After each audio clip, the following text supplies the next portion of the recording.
वसुदेवसुतं देवं कंसचाणूरमर्दनं देवकी परमानंदं कृष्णं वंदे जगद्गुरुम्. युद्ध झालं तर काय होईल, याची दुष्परंपरा काय होईल याचं वर्णन अर्जुन करतोय टप्प्याटप्प्याने. 41 श्लोकात तो म्हणते, अधर्माभिभवात कृष्ण प्रदुष्यन्ति कुलस्त्रिया स्त्रीषु दुष्टासु वार्ष्णेय जायते वर्णसंकर. तो म्हणतो की हे सगळं पाप वाढलं. आधी या श्लोकात वर्णन केलंय की कुलधर्म नाहीसे झाल्यामुळे सगळे पाप वाढतील आणि सगळीकडे पाप वाढल्यामुळे कुळामधल्या स्त्रिया बिघडतील. आणि हे वार्ष्णेय, वृष्णीच्या जन्मामध्ये जन्म झाला म्हणून त्याला वार्ष्णेय म्हटलं श्रीकृष्णाला. स्त्रिया बिघडल्या की वर्ण व्यवस्थेचा नाश होईल. कारण बरेचसे युद्धामध्ये मुख्यतः पुरुषच मारले जातील आणि त्यामुळे सगळे वर्ण व्यवस्था राहणार नाही, वर्णसंकर होईल. तो पुढच्या श्लोकात ते सांगते की वर्णसंकर पण होईल म्हणून. पुढच्या श्लोकात अर्जुन सांगतोय, संकरो नरकायैव कुलज्ञानां कुलस्य पतंती पितरो येषां लुप्त पिंडोदक क्रिया.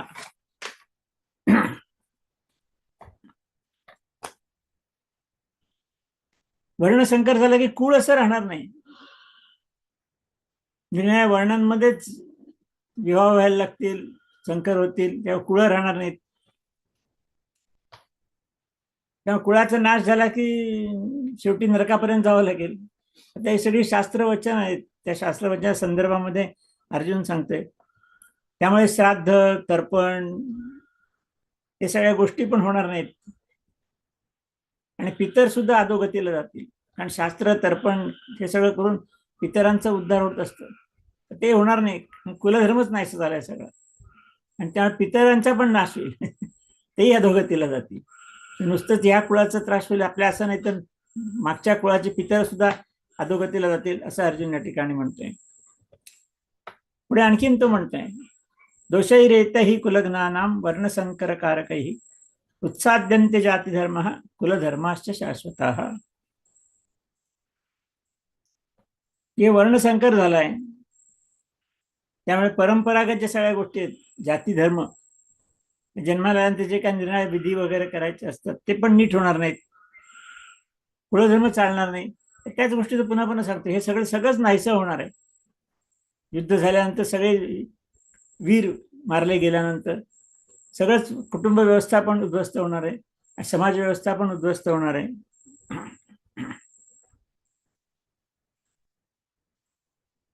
तो आणखीन म्हणतोय पुढे, उत्सन्न कुलधर्माणां मनुष्याणां जनार्दन नरके नियतम वासो भवती तनुशिष्यम.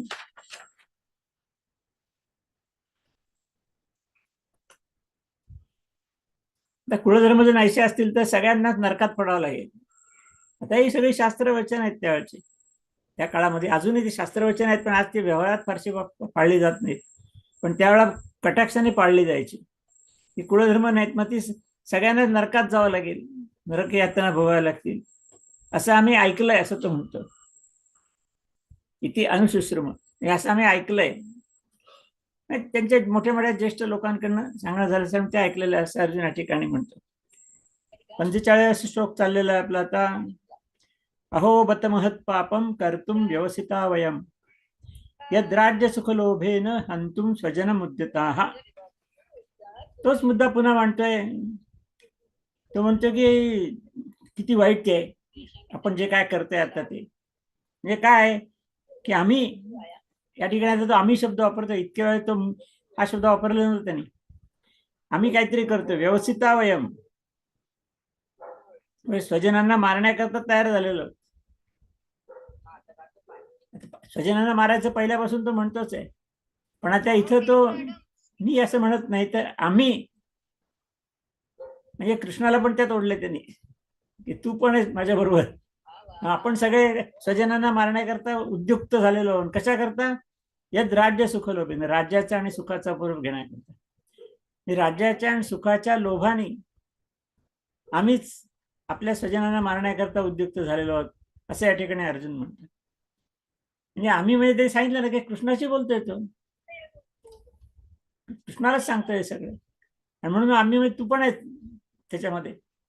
किती वाईट चाललंय आपलं बघा, असं हे लक्षात घ्या. म्हणून तर ते म्हणते. आणि कशा करता? राज्य आणि सुखाच्या लोभाने.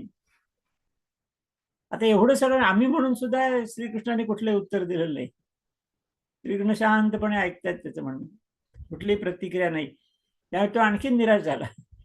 मी एवढं सांगते, कृष्ण अजून काहीच बोलायला तयार नाहीये. त्याला असं वाटतं की कृष्णाने म्हणावं ठीक आहे ठीक आहे, थांबव युद्ध, कशाला या सगळं पापाला कशाला कारणीभूत व्हायचं, आपण सगळ्या लोकांना कशाला मारायचं, त्यापेक्षा आपण युद्ध करू नये असं कृष्णाने सांगावं, असं अर्जुनाची अपेक्षा आहे. कृष्ण काहीच बोलायला तयार नाही. त्यामुळे तो आणखीनच म्हणजे नर्वस झाला आजच्या परिवेशात, जास्ती आधीच झाला होता, आता आणखी नर्वस झाला. आणि म्हणून तो पुढच्या श्लोकात म्हणतोय बघा आता, यदि माम अप्रतिकारम अशस्त्रम शस्त्रपाणया धार्तराष्ट्रारणे हन्युस्तन्मय क्षेमतरम भवे.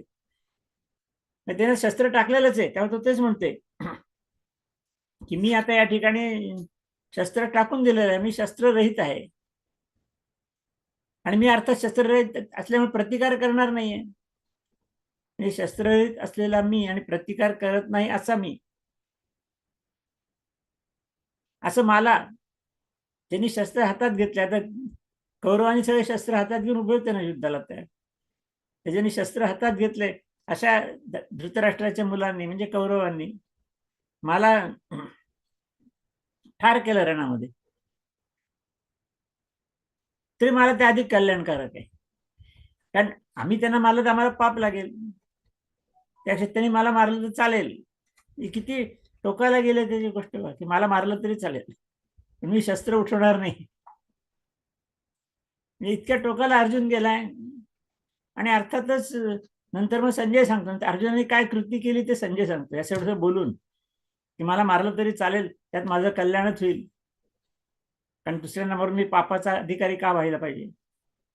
आणि म्हणून संजय सांगतो त्यांनी नंतर काय केलं अर्जुनाने ते, एव मुक्त अर्जुन हा संख्ये रथोपस्थ उपविशत विसृज्य सशरम चापम शोक संविघ्न मानस. की दुःखानं उद्विग्न मन झालं त्याचं. आता हे किती दुःख आहे सगळं, युद्ध करायचं म्हणजे किती दुःख आहे. एवढं बोलून दुःखाने उद्विग्न झालेला अर्जुन एवढं बोलून धनुष्यबाण टाकले. मी मगाशी हातातनं घसरत होते, आता टाकूनच दिले त्यांनी, हातातनं बाजूलाच टाकले आणि रथाच्या मागे जाऊन बसला. आता मागे जाऊन बसणं वैशिष्ट्य होतं, लक्षात. त्यावेळेला अशी परंपरा होती, युद्धामध्ये जर युद्ध करणारा असेल, तो दमला असेल, तो सांगेल मी आता दमलोय, मला जरा विश्रांती घेऊ दे. मग युद्ध थांबायचं दोघांचं, आणि मग तो मागे जाऊन बसायचा रथाच्या विश्रांती घ्यायला. आणि त्याची विश्रांती गेली की तो पुढे यायचा, मग त्यांचं युद्ध सुरू व्हायचं. ही परंपरा त्यावेळेला होती. तसं अर्जुन रथाच्या मागे जाऊन बसला असं संजय म्हणतोय. म्हणजे बघा, एवढं सगळं सांगून कृष्ण काही बोलत नाही म्हणून एकदम त्याने अगदी मला मारलं तरी चालेल इतक्या टोकाला जो सांगितलंय, आणि त्यांनी शस्त्र टाकून दिलंय, मागे जाऊन बसलंय, याचा अर्थ मी आता काही युद्ध करत नाही. आणि असं जेव्हा अर्जुन सांगतो ना, तेव्हा ते पहिला अध्याय संपतो इथे. अर्थात एक लक्षात घेतलं पाहिजे अध्यायाच्या करता, मी पुन्हा एकदा सांगतो आपल्याला की प्रत्यक्ष भगवद्गीता सांगितली गेली ती अशी काही अध्याय सांगितलेलं नाहीये. श्रीकृष्ण म्हणले नाही की आता हा अध्याय संपला, पुढचा अध्याय नंतर सांगतो, असं काय झालेलं नाहीये. भगवद्गीता अखंड सांगितलेली, 700 श्लोक अखंड सांगितलेले. पण ग्रंथात तसं आलं सुद्धा लोकांनी ग्रंथ वाचताना अडचण, 700 श्लोक वाचायचे म्हणजे काय, त्यापेक्षा आता कसं एक अध्याय वाचला, 2 अध्याय वाचले, लोकांचं बरं वाटतं. ही मानसिकता आहे लोकांची. त्यामुळे व्यासाने त्याचे अध्याय केले आणि मग त्याला एक नाव पण दिलेलं आहे. प्रत्यक्ष भगवंतांनी नावही दिलेलं नव्हतं ना, अध्यायही केलेलं नव्हते, त्याने अखंड संवाद झालेला आहे. म्हणून कृष्णार्जुन संवाद आहे असंच म्हणलेलं आहे. हा अखंड चाललेला संवाद आहे. पण ठीक आहे, आता व्यासांनी आपल्या सोयी करता केलंय, आपल्याला सुद्धा बरं वाटतं, चला एक अध्याय संपला, आपल्यालाही बरं वाटेल ह्याच्याकरता ते केलेलं आहे. पण ठीक आहे, अध्याय संपलाय. पहिल्या अध्यायात भगवान श्रीकृष्ण काहीही बोललेलं नाही, कुठलीही प्रतिक्रिया दिलेली नाही. अर्जुन एकदम नर्वस झालेला आहे, आधीच झाला होता, आता आणखीन झाला, मला मारलं तरी चालेल, मी मृत्यूला देखील स्वीकारायला तो तयार झालेला आहे. इथे पहिला अध्याय संपलेला आहे आणि त्याला अर्जुन विषाद योग असं नाव दिलेलं आहे, की अर्जुनाला जे काय मानसिक दुःख झालं सगळं त्याचं वर्णन त्या ठिकाणी केलेलं आहे. आणि साहजिकच मागे आपण पाहिलं होतं की अर्जुनाला विषाद झाला म्हणून भगवंतांनी गीता सांगितली. हे सगळं घडलं पहिल्या अध्यायातलं, म्हणून मग भगवंताला मग प्रेरणा मिळाली गीता सांगायची. आणि ती आता दुसऱ्या अध्यायापासून प्रत्यक्ष सुरू होणार आहे. तरी पहिले 10 श्लोक नाहीच आहेत. 11व्या श्लोकापासून प्रत्यक्ष भगवंतांनी गीतेचं तत्वज्ञान सांगायला सुरुवात केलेली आहे.